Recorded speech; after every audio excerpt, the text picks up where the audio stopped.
සම්පූර්ණයෙන්ම වගේ හිමෙන් වැහිලා තියෙන්නේ.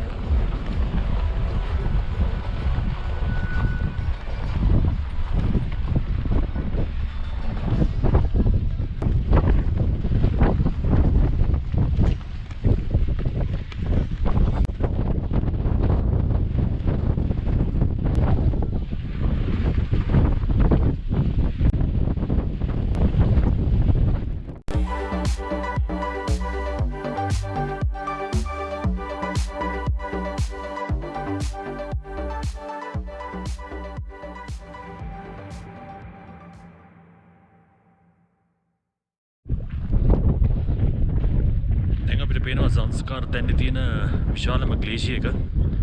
මේකේ නම ඩ්‍රන්ඩ්‍රුම් ග්ලේෂියර් එක. ඔයගොල්ලන්ට හිත විදිය හරි ඩ්‍රන්ඩ්‍රුම්. ඩ්‍රන්ඩ්‍රුම් ග්ලේෂියර් එක අයිති වෙන්නේ ලඩක් වල කාගිල් දිස්ත්‍රික්කයට. ඒක පිහිටලා තියෙන්නේ පෙන්සිලා පාස් කියන ප්‍රදේශයේ. එතකින් හැතැම්ම 14ක් එහෙමත් නැත්නම් කිලෝමීටර් 23ක් විතර වෙන ඩ්‍රන්ඩ්‍රුම් ග්ලේෂියර් එක අයිස් මිදුණු ගංගාවක්.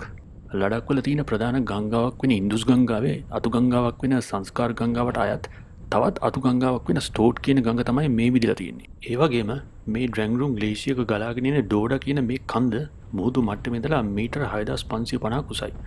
ලෝකෙ ලොකුම ග්ලේෂියර් පිහිටලා තියෙන්නේ පෝලර් රීජන් එකේ. ඒ කියන්නේ උත්තර ධ්‍රවයට ආසන්නව. පෝලර් රීජන් එක වගේම ඊට පස්සේ ලෝකෙ ලොකුම ග්ලේෂියර් වලින් දෙවනි තැන ගන්න සියචෙන් කියන ග්ලේෂියර් එක පිහිටලා තියෙන්නේ මම මේ ඉන්න හිමාල කඳුපන්ති. ඩ්‍රැන්ග්රුම් ග්ලේෂියර් එක ඉන්දියාවේ තියෙන සියචෙන් ග්ලේෂියර් එකට පස්සේ තියෙන ලොකුම එක කියලා කියන්නේ. මගේ ඉන්දියානු සංචාරයේ උච්චතම අවස්ථාව තමයි මේ ඩ්‍රැන්ග්රුම් ග්ලේෂියර් එක. ඒ ග්ලේෂියර් එක ගාවට අද අපි රීච් කරනවා. රීච් කරලා එතන කැම්ප් කරනවා. දන්දවල් කැම්ප් වෙලා අපි අනිත් ක්‍රූ එක මෙතනට ඇවිල්ලා කැම්ප් ලෑස්ති කරලා තියෙනවා. මෙතනින් කාලා ඊට පස්සේ අපි කැම්ප් සයිට් එක සෙටප් කරන්න යනවා. අද දවසේ ගත වෙන්නේ මෙතන.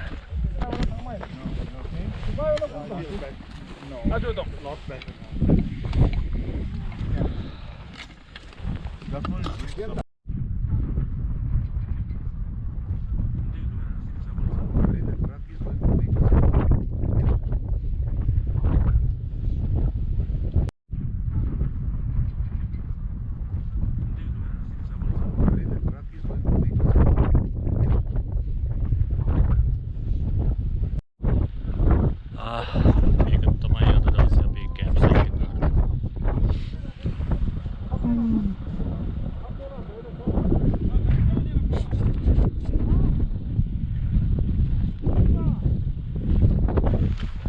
අපි දැන් ඉන්නේ ඒරියා එකේ ගොඩක් හුළඟ වැඩි. ඒක නිසා හුළඟෙන් ආරක්ෂා වෙන්න පුළුවන් තැනක තමයි කැම්ප් සයිට් එක ගන්න ඕනේ. මොකද හුළඟ වැඩි නිසා රැට සීතල ගොඩක් වැඩි වෙනවා. ඒකින්ද ස්කවුට් කරලා තැනක් කට්ටිය හොයාගත්තා. මේක පාර අයිනෙමයි තියෙන්නේ. හැබැයි මේ පාරේ නම් ඉතින් වාහන යන්නේ නැති තරම්. කැම්ප් එක සෙට් කරන්න තමයි දැන් කට්ටිය ලෑස්ති වෙන්නේ. මෙතන තියෙන කඳු වැටිය නිසා කැම්ප් සයිට් එක හුළඟින් ආරක්ෂා වෙනවා. ඒක ගොඩක්ම වැදගත් අද රැට අපිට මේ ගත කරන්න.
මෙතන හුළඟ නම් හොඳටම සැරයි.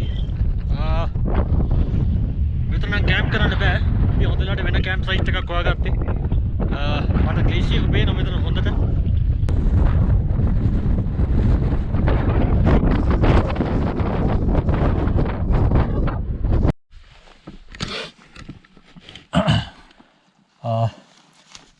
මෝගලන්ට කිව්වාගේම මගේ මේ ඉන්දියන් ට්‍රිප් එකේ හයිලයිට් එක තමයි මේ ග්ලේෂිය එක ඩ්‍රන්ග්රුම් ග්ලේෂිය එක මෙතනට ඇත්තරම රීච් කරන එක ගොඩක් අමාරුයි. ඔයගොල්ලෝ මගේ කලින් එපිසෝඩ්ස් බැලුවා නම් දන්නවා මම දැන් දින කීපයකට කලින් හිටියේ කාගිල් කියන සිටි එකේ. කාගිල් කියන්නේ ලඩාක් වැලි එකේ තියෙන ලේවල්ට පස්සේ තියෙන ලොකුම සිටි එක. ලේවල් එකේ ඉඳලා කාගිල් වලට කිලෝමීටර් 230ක් තියෙනවා. මම දැන් ඉන්නේ කාගිල් වලටත් පස්සේ එතන ඉඳලා කිලෝමීටර් 155ක් දුරින්. ඒ කියන්නේ අතරම බැලුවොත් ලේවල මේන් සිටි එක ලඩාක් වල මේන් සිටි එක ලේ එතන ඉඳලා කිලෝමීටර් 400ක් විතර මෙහෙන් තමයි මම දැන් ඉන්නේ.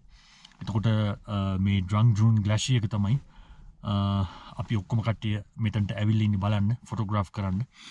ඒක නිසා මම හිතන්නේ ඒක ලොකු ඇචීව්මන්ට් එකක්. මොකද මෙතනට එන්න දවස් ගණනාවක් ගත වෙනවා. ඒ ගමන හරිම දුෂ්කරයි. පාරවල් එන්න සවුත් වුණා. ඔගොල්ලෝ දැක්කා. ඒ වගේම කාල්ගුණත් එන්න අමාරුයි. මොකද ඇල්ටිටියුඩ් එක වැඩි වෙගෙන යනවා. මම දැන් ඉන්නේ මුහුදු මට්ටමේ ඉඳලා මීටර් 5000කට කිට්ටු ඇල්ටිටියුඩ් එක. ඒක ඇත්තරම අපේ වගේ ඇල්ටිටියුඩ් එක අඩු රටවල් වල ජීවත් වෙන කට්ටියට දරා ගන්න අමාරු ඇල්ටිටියුඩ් එකක්. හැබැයි ඒකටත් අපි දැන් පුරුදු වෙලා ඉන්නේ. ඉතින් මං හිතන්නේ අපි අපේ ඇචීව්මන්ට් එක හොඳයි. දැන් තියෙන්නේ මේක හරියට ෆොටෝග්‍රාෆ් කරගන්න එක. ඒක තව චැලෙන්ජ් එකක්. මොකද ග්ලේෂියර් එක ගොඩක් ලොකුයි. ඒකින්ද ග්ලේෂියර් එක ෆොටෝග්‍රාෆ් කරන එකත් චැලෙන්ජ් එකක්. මිල්කි වේ එක ගන්නත් ඕනේ. ඔක්කොම වැඩිය මෙතන දැන් උෂ්ණත්වය පිළිබඳ ප්‍රශ්නයක් තියෙනවා. මොකද දැන් හැන්ද වෙගෙන ඉන්න නිසා අනිවාර්යෙන්ම සීතල වෙනවා. හුළඟ ගොඩක් වැඩි. ඕගොල්ලෝ දැක්ක එතන කතා කරන්නවත් බැරි තරම් හුළඟක් තියෙන්නේ. ඉතින් තව ටිකක් රෑ වෙනකොට හුළඟ අඩු වුණොත් අපිට හොඳයි. එහෙම නැත්නම් මොන හරි විදියක් බලන්න ඕන ෆොටෝග්‍රාෆ් කරන්න. නමුත් හුළඟයි සීතලයි කියලා ෆොටෝග්‍රාෆ්ස් ගන්න නැතුව ඉන්න බෑ. අපි මෙච්චර දුර ඇවිල්ලා ඉන්නේ එක කරන්න. ඒක නිසා කොහොම හරි ඒ වැඩේ කරන්න තමයි බලාපොරොත්තු වෙන්නේ. මෙතන ඉස්සර කන්දක් තියෙනවා. පොඩ නැකන හොඳයි වගේ.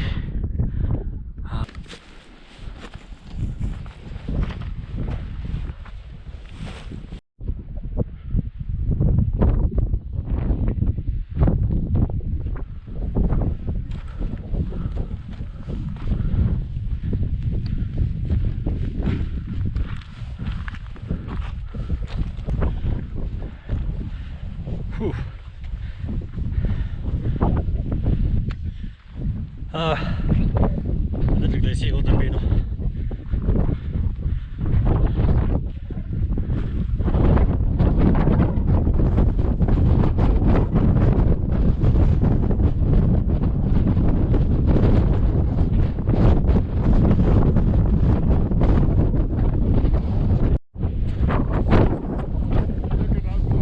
Yeah, it's really cool.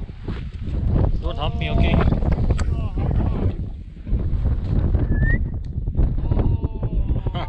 Take a picture.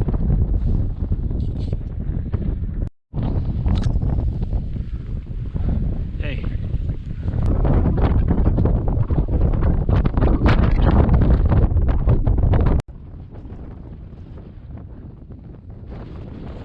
අපි ටෙන්ට් එකක් සෙට් අප් කරා ග්ලේසියර් එක ෆේස් කරලා. මොකද අපි ඒක තමයි යූස් කරන්නේ අපි ෆොටෝග්‍රාෆ්ස් වලට ෆෝග්‍රවුන්ඩ් එක හැටියට. මොකද මිල්කි වේ එකක් වගේ එකක් ෂූට් කරනකොට ෆෝග්‍රවුන්ඩ් එකක් තියෙන්න ඕනේ. ඉතින් නෝමලි මේ වගේ කැම්පින් ට්‍රිප් එකක් ආවම ටෙන්ට් එකක් තමයි යූස් කරන්නේ ෆෝග්‍රවුන්ඩ් එකට. මොකද ටෙන්ට් එක ඇතුලේ පොඩි ලයිට් එකක් දාලා එතකොට ටෙන්ට් එක ඉලුමිනේට් කරලා තමයි ෂූට් කරන්න පුළුවන්. එතකොට ෆොටෝස් වලට අමුතුම ලස්සනක් එනවා. ඉතින් අද අපි බලාපොරොත්තු වෙන්නේ ටෙන්ට් එකයි ග්ලේසියර් එකයි මිල්කි වේ එකයි තුනම එකතු වෙන විදියට කොම්පෝසිෂන් එකක් සෙට් කරලා ෆොටෝග්‍රාෆ්ස් කරන්න. මම හිතන ලයිට් එක අපි ෆේවර් එකේ තියෙන කරගන්න පුළුවන් වෙයි. බලමු හන්දාව ෂූට් එකේ කොහොමද යන්නේ කියලා.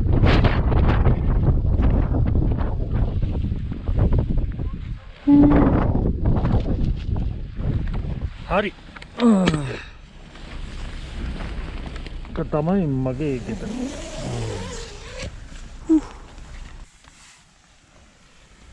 Right. මෙටි දාගත්තා. දැන් පොඩි රෙස්ට් එකක් දාන්න ඕනේ. ඊළඟ ෂූට් එක එනකන්.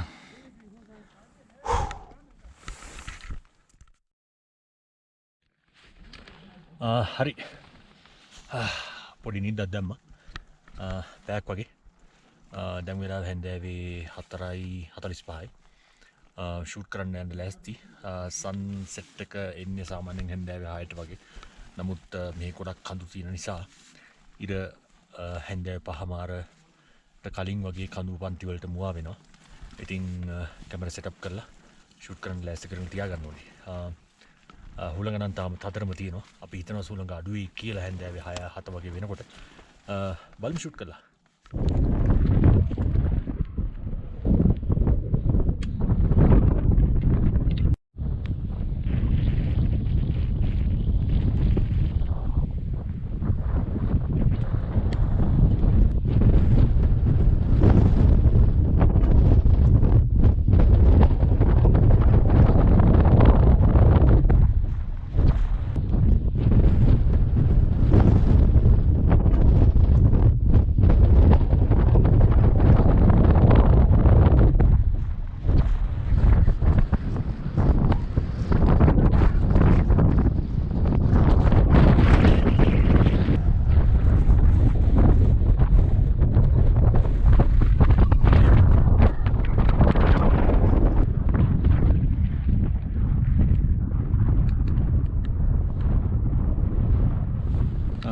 මම සන්සෙට් එක ෂූට් කරලා ඉවරලා අපව කැම්ප් සයිට් එකට ආවා.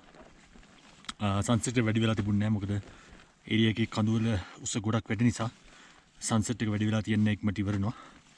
මම හිතන්නේ විනාඩි 10ක් වගේ වෙලාවක් තමයි තිබ්බේ. මම හිතන්නේ ගත්ත ෆොටෝස් ටික නම් හොඳට ආවා.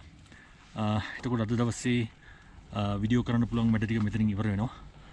ඊට පස්සේ ආපහු අපිට තියෙන්නේ මිල්කි වේ එක ෂූට් කරන්න. මිල්කි වේ එක ෂූට් කරන්නේ රෑ 8න් පස්සේ. අද දවසේ එපිසෝඩ් එක ඉවර කරන්න වෙලාව හරි. ඔයගොල්ලෝ මං හිතනවා මගේ channel එකට subscribe කරලා ඇති කියලා. මට තව දවස් කීපයක් තියෙනවා ඉන්දියාවල ඉන්න. හැබැයි මගේ ගමන අද මෙතනින් ඉවර වෙනවා. මං ආපහු හැරෙනවා මෙතනින්. හැරිලා ආපහු සැරයක් ලේ දක්වා ගමන් කරන්න බලාපොරොත්තු වෙන්නේ හෙට. ඒක නිසා ඊතුරු මගේ ගමනේ විස්තර ටික ඔයගොල්ලන්ට මගේ ඊළඟ එපිසෝඩ් එකෙන් බලා ගන්න පුළුවන්.